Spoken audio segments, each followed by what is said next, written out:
You ever just look at a piece of woven fabric? I mean, really look at it. The perfection is kind of staggering, right? That flawless grid of threads. It looks so simple, but it's actually the result of a beautifully chaotic process that's been wrestled into perfect order by this hidden mechanical genius. And that's exactly what we're going to pull the curtain back on today. So yeah, how does that happen? How can a loom, with all these parts flying back and forth, churn out cloth that's perfectly consistent? Not just for a few inches, but for yard after yard after yard. Well, the answer comes down to one single, absolutely critical process. And here it is. This is the hero of our story, the take-up motion. The definition sounds simple, right? It just pulls the fabric away and winds it up. But this mechanism is the pacemaker of the loom. It's the secret sauce that ensures everything comes out just right. What's so cool about it is that it's doing two jobs at once. On one hand, yeah, it's basically just a winder, collecting all the fabric we've made. But the other job, the really important one, is that it's our quality control. Every time a new thread, what we call a pick, gets woven in, this mechanism pulls the fabric forward by an exact amount. This maintains a consistent picks per inch, or PPI, which is just everything when it comes to getting that uniform texture and density. Okay, but like any brilliant piece of engineering, there isn't just one way to do it. You can actually classify these take-up mechanisms in a few different ways, depending on what you're looking at. So we could get into the weeds and classify them by how they're driven, or if their motion is constant or stop and go. But to really get to the heart of what makes them tick, we're going to focus on the big mechanical difference: the number of gears in the system. Let's compare the classic 5-wheel setup to the more precise 7-wheel system. All right, first up, the 5-wheel system. You can think of this one as the reliable workhorse. It's a tough, no-nonsense, and incredibly effective design that's been around forever, especially for making those heavy-duty fabrics. And this diagram shows you the whole shebang. Now, don't get too hung up on all the labels just yet. The important bits to notice are the lever that gets the whole thing moving, this little arm called a pawl that pushes a toothed wheel, and then the set of gears that turns the big cloth roller at the end. Just take a second to see how they're all linked together to create one single, precise motion. So how does this dance actually happen? Well, for every single back and forth swing of the loom, that little pawl clicks into the ratchet wheel and pushes it forward by exactly one tooth. It's this tiny repeated movement that gets sent down the line through 5 gears. And the end result is that the cloth roller turns just the perfect amount to pull the fabric forward. It's so simple: one pick, one click. Now, let's strip away all the extra bits and pieces and just look at the heart of the machine. This diagram here shows us just the gears. The real magic is all in the gear ratios, and specifically in that one special gear called the change wheel, or CW. That's the one you can physically swap out to completely change the density of the fabric you're making.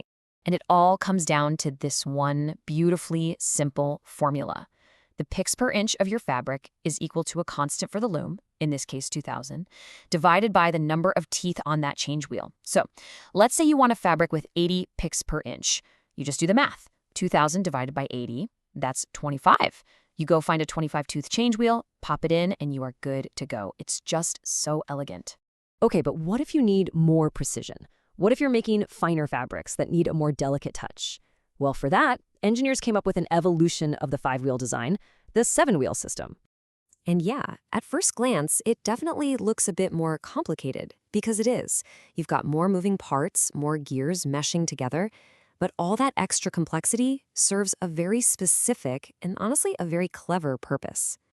At its core, it works on the exact same principle as the 5-wheel. It's a positive, intermittent motion that's driven by a ratchet and pawl. But the key here, those 2 extra wheels. They aren't just for show. They allow for much, much finer adjustments, and they solve a really subtle problem in weaving: the fact that fabric tends to shrink just a little bit once it comes off the loom and isn't under tension anymore. So here's the gear train for the 7-wheel system.